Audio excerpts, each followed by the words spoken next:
What's up, everybody, and welcome back. It is Friday. It has been a week. I was down in Orlando for much of the week, left Sunday, got back early yesterday morning, and I'll be honest, I'm a little tired, a little groggy in the throat, if you will. But there was a lot of news, a lot of good action, a very IT pro, heavily focused content, but there was also a lot of news just kind of coming out in general last week. But we'll dive into that. There's a bunch of questions at the end, which are always my favorite part. But let's just kick things off here with Ignite. Microsoft announced a ton of news. Everything from coining hybrid computing 2.0. They have Microsoft 365 insider threats. They have a new automate feature coming to Excel, which I'm actually pretty excited about this one. And so what this allows you to do, it's sort of like macros, if you're familiar with those in Excel, but on steroids. What it allows you to do is to record your on-screen actions and then play them back on a different spreadsheet. So this will be super helpful if you are an accountant or anybody who deals with like month-end reporting or really systematic reporting, where you get a file and you have to transform it into a version that can then be, turned into a report for management or whatever. And it's always the same steps every single week, month, day, or the year, whatever. You record it once, you drop that file in, hit the play button, bada bing, bada boom. It's gonna help you out. It's part of the new Power Platform that Microsoft was pitching pretty heavily at Ignite, and just a ton of announcements. And if you missed any of them, you can check them out on petri.com, including Teams now has private channels, which is a big deal. And Microsoft is they're all in on Teams. That is no surprise. The one surprise that was really odd that came out of Ignite is that Microsoft is reviving or saying, hey, it's not dead yet, OneNote 2016. For many, many years, Microsoft has been saying the future of OneNote is the UWP application in the store, the store version of OneNote. And now all of a sudden they're saying, hey, the 2016 version, I know we said that was the past, but actually we're going to give it some life again and extend the serviceability of it. And it's really awkward from many different reasons. One, Microsoft has not come out and said UWP isn't the future. Every time I say that UWP is not the future, people will come in and say, it's still a viable platform. There's still apps being built for it. And that is all absolutely true. Microsoft is not going to go out and just remove UWP functionality from Windows or the store. That is absolutely not happening. But is it their future that Microsoft is investing in? There's a lot of evidence to say that is not the case. This is a perfect example. OneNote in the store was used for a long time as the premier version or the premier app in the UWP space, saying this is what is possible. And now Microsoft is saying, okay, you know what, for those people who really like 2016, we'll keep supporting that and adding features to it. And so it's just kind of awkward. If I'm honest. And so a bunch of other stuff coming out of Ignite, like I said, but things that are not Ignite related. The Xbox Elite Wireless 2 controller is now available. I've been using mine for a while. I love it. It's a good controller. You will like it if you're willing to spend that $180. There's a review on the YouTube channel. You can go find out all the dirty details, but now you are able to walk into your favorite retailer that carries it and walk out the door if you're willing to give them your dollars. Also published this week, this guy, the Surface Pro X. I took this bad boy down to Ignite with me, used it all the time, but there's a new firmware update out that is supposed to improve battery life. Now, I'm not saying it's not. I have it installed and I'm going to have to use it for a while. Battery life is one of those things that, okay, depending on what you're doing is going to impact battery life. So I need to try to use it in a consistent fashion as I was down at Ignite to see if battery life is improved. The fact that Microsoft is specifically calling out battery life makes me believe that there is going to be improvement, but I don't expect this to go from I'm getting about 7 hours battery life. I don't expect this to now suddenly have 14 hours of battery life or anything like that. I bet we probably get another 30 minutes or maybe at best an hour. We will see, but obviously I'm expecting a lot of updates to be coming down the pipeline for the Surface Pro X. That is just the nature of the beast. It's new hardware, new chip, not quite a new OS, but definitely an updated version of an OS that had been available previously. And so all that. Things that were also happening in the browser world. Edge, Microsoft announced it's getting a new icon, yay, but it's not getting a new name. I find this one a bit odd. So Microsoft is giving Edge, okay, take a jump into the time machine here. When Microsoft announced Edge, they made a big deal that it needed to be a blue E because everyone knew that Internet Explorer was you click that blue E and you can get right onto the internet and surf the web. And so for Edge, they kept that blue E because they wanted that familiarity that people could click on the blue E and it's going to work. Okay, I buy that argument. I buy that. But now that they're launching this new version of Edge that is coming January 15th or around January 15th, by the way, they're putting a new icon in there. Okay, great. We get a new icon. But that completely goes against what they had said with the Blue E Edge version, which raises the question of why don't they just rebrand this browser? I don't think there's any sort of long-lasting love and legacy with Edge. I don't think people really know or care what it is, candidly, because we know the market share is so tiny that now would be the time to rebrand it. You've got a new icon, you've got effectively a new browser. Why don't you call it something new? Because the only thing that's sticking now is the name, but not the appearance or the icon. And that blue E, it sort of looks like an E, but it's not blue really. It's blue greenish. Anyways, that is my little rant on that. HoloLens 2, you can go grab one of those. You could walk into the store now. I think you can walk into the store. You can at least order it online. You can maybe pick up your Elite V2 and go grab your HoloLens and make it a really expensive day. But that is now going on. Bill Gates has also been doing some interview rounds, which a little bit interesting here is that he talks about Windows Mobile and how if it wasn't for the antitrust stuff, that we would all be using Windows Mobile today instead of Android. I do think there is some truth to that, but that's a lot to unpack, and that's a pretty bold statement. Reason being is he said that he was distracted with everything going on, that Windows Mobile didn't quite get what was happening, or they weren't just giving it the attention that it needs. He also pointed out that there was an Android device that launched that basically effectively kicked off the Android wave that could have been Windows Mobile, but they were late, and that is why we are now, Android rules the world. He's leaving out one little thing. In my mind, he's leaving out one little thing in his statement, is that there was a lot of resentment around that time around Microsoft in general. They weren't a cool kid. They were just this big chunkin' enterprise, and whenever they walked into a market, they just owned it. And then you had this Android operating system, which was different, and people, I think, were looking for a change. And at that time, you got to remember too, smartphones weren't like they are today. They weren't. Everyone didn't have one. It was a very small user group, and they were power users, and they were used to Windows Mobile. And even at that time, I will fully agree that Windows Mobile at that time was better than Android, but Android started to make it just not Microsoft. And I think people were kind of looking for a change to say, hey, what else besides a company named Microsoft can do? Yes, there was BlackBerry and all that, but I don't know. The future is easy to talk about the past is easy to talk about from a future perspective. Who knows what actually would have happened, but the deal is here. We all know where Microsoft is in the mobile world. Would the antitrust stuff have made a difference? It probably would. I mean, obviously it distracted them, but I think as a consumer, we are better off with Microsoft having to compete heavily rather than just owning the market. So there you go. What else is going on? Oh, also in the mobile space, Apple's having a rough time with iOS 13. There's been a lot of weird, bad updates, and so Apple claims that they're fixing this stuff. There was a background refresh bug that was causing some major issues, which they claimed is now fixed, and we will keep an eye out for what is going on in Camp Apple.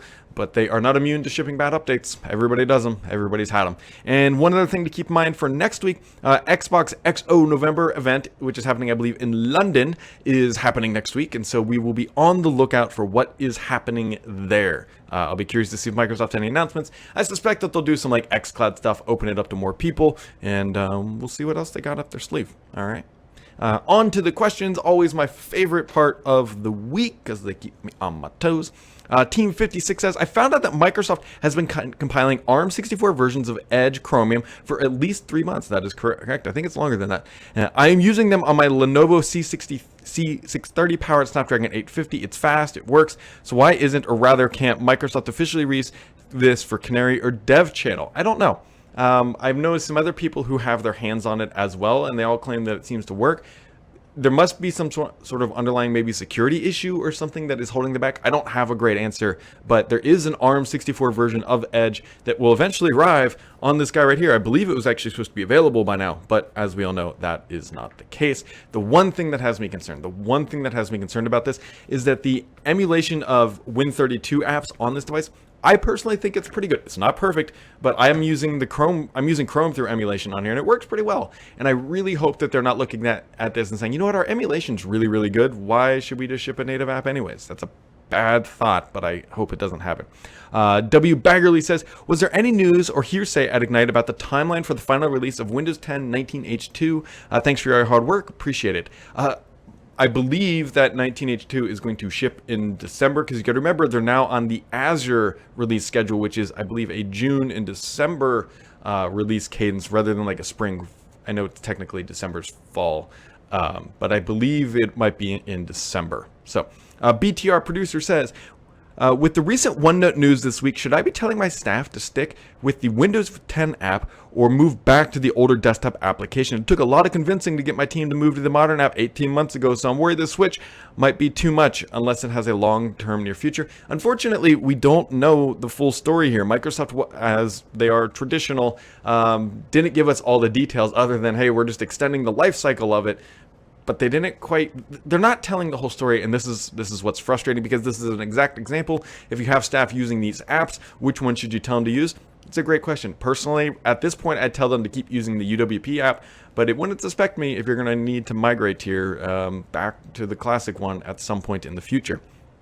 Usman says, I went to the Microsoft store in London and tried the Pro X. It is very well built for my eyes, and quite snappy, and with the built-in apps. I wish the design was on Intel devices. Well, you got to wait till next year, unfortunately. The questions I have are, how are the Chromium x86 browsers on the Surface Pro X? I used Chrome, literally Chrome, on this device since I've gotten it. Yes, I tried out Edge, but I know that the majority of people buying this are going to put Google's browser on here. I used it, not a big problem.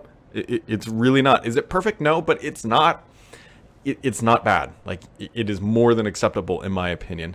Do you use Adobe Premiere or even lightweight Premiere Rush on this device? No, and I would not recommend it.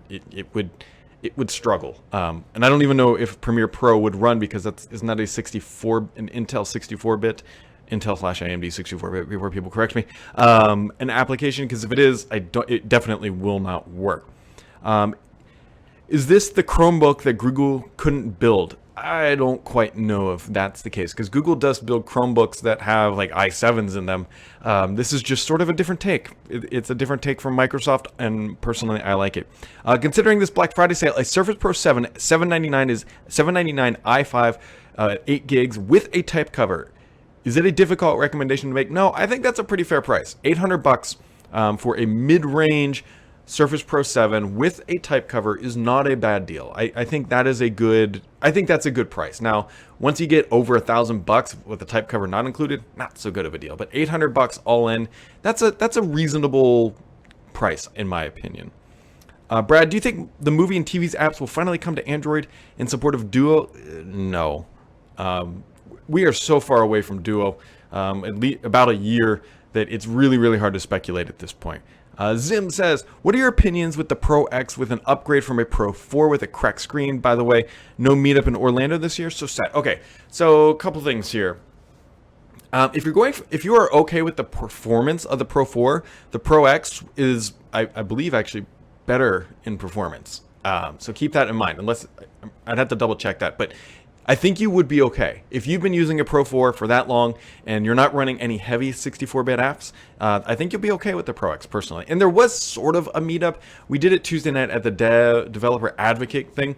The challenge with Ignite is that I don't think I stopped moving since I got there. It was just a really, really busy event. An old Amiga user says, from a performance perspective, how would you rate the following? Surface Go with 8 gigs of RAM, Surface Pro 7 with an i3, and the Surface Pro X. So here's how I'd rate that. Surface Go is at the bottom. I don't know the Geekbench score of the Surface Pro 7 with an i3, but I would think that it's going to be just a little bit better than the Pro X. Of those three devices, which one would I personally buy? Probably the Pro X, if I'm honest. Again, because it fits my needs. Before you go buy the Pro X, you have to do your research to find out what your applications are that you must have. Because while all 32-bit apps work, that's great. If you run into that 64-bit app that you're going to need and it doesn't work, then you're out of luck. So again, do your research, but if you can use the Surface Go, the Pro X can certainly meet your needs. That is absolutely true. As a follow-up, which would you choose, price being no object, if you wanted to travel light but maintain a reasonable ability to get something done, not video editing? Pro X. Pro X is a great mobile device because it has LTE already, so you can put a SIM in there from your vendor. It's if you put a Pro X next to a Pro 7, the Pro 7 looks outdated already. I typed 13 posts, 60,000 plus words. I answered email. I did everything I needed on the Pro X from the show floor because it's highly mobile and it had good enough battery life. Not to mention it charges really quick. I will say this again. I like this device. It is not perfect, but I quite like it. So, Jim's Champlin says, how do you think the Win UI will affect the development of Windows itself? Is there any chance that it can help lead to more consistency within the US? I hope it leads to more consistency. Everything is kind of like splashed together in the UI. Some places have fluent design, some places have really good dark mode, other places have dark mode but not fluent, and other places just don't have anything. I don't know. I hope that it leads to more consistency across the UI. The problem is that there's so many teams involved in getting them all aligned. The other thing that came out of Ignite, which I found a little bit fascinating, is that Yammer in the Microsoft or Office 365 family of devices was rebuilt from the ground up and is the first app built Fluent first. Like other apps have just been kind of reconfigured to work with Fluent. This was the first one built from the ground up. So there you go. NGC224 says, will Microsoft have any announcements for the rest of this year, or all Microsoft just going on vacation within the next 2 months? Well, quite a few people will go on next vacation over the next 2 months. A lot has come out, right? We've got new Surface hardware. We had Ignite. We got HoloLens. We've got Elite V2.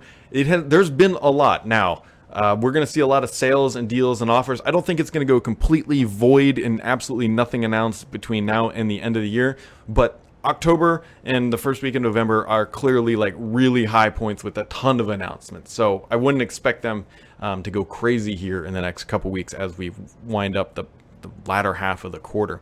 Mr. PKI says, what was the absolute best session from Microsoft Ignite that make you want to stand up and cheer? Or what was the worst session that you attended that you wanted to walk out? So here's a fun fact. I didn't attend any sessions at Ignite. I had too many meetings. There were some that I wanted to attend, and actually you can go watch all of them online. So unfortunately, Mr. PKI, you got me stumped here because I was doing interviews and meeting with people and talking with executives, trying to understand a lot about this new hybrid 2.0 strategy that Microsoft is claiming with Azure Arc and a lot of other things going on, and also some future stuff about Teams as well. So Matt Dinas, any signs of vitality for Windows at Ignite, or is this more the same person non grata? And there was not a lot of talk about Windows at Ignite, and it still hurts me because they're going to pass. They might hit 1 billion users by the end of the year. It's getting close. It's getting close to having 1 billion active users of Windows 10. I don't quite know when, and I don't have the magic 8 ball that is going to tell me when that occurs, but I can tell you that it's getting close. It is getting close. And I will tell you, here's one little anecdote about Cortana. I don't think Cortana is going to be around too much longer. And I don't mean like dead, like it's completely gone and irrelevant from Microsoft's world. I've heard a lot of messaging that they are now referring to Cortana as the Microsoft Assistant rather than Cortana. I've also seen some evidence that suggests that, hey, Microsoft is, they're kind of, rather than just being a standalone feature, it's just going to be integrated into apps. You're going to have the access to the Microsoft Assistant inside of all your favorite apps rather than Cortana. So I don't think the future of Cortana is super bright, candidly, at this time. That's a little bit off track, but there you go. And then S3V8 says, do you think, know if we will see some new games or new studio acquisitions at XO19? Actually, my head has been so focused at what Microsoft has been announcing at Ignite, I haven't even tried to dig around for XO19. Maybe I'll see if I can do something before the event is this week, but they've certainly got something up their sleeve. They wouldn't be having this event in London if they didn't have something to talk about. So there you go, guys. Been another wonderful, busy week. I hope you had a good Ignite if you went and you got home safely. To everybody else, I hope you had good gaming sessions. You got your new Elite controllers or whatever else it is you're doing as we head towards the holiday shopping season. Have a wonderful weekend, and we'll catch all of you right back here next time.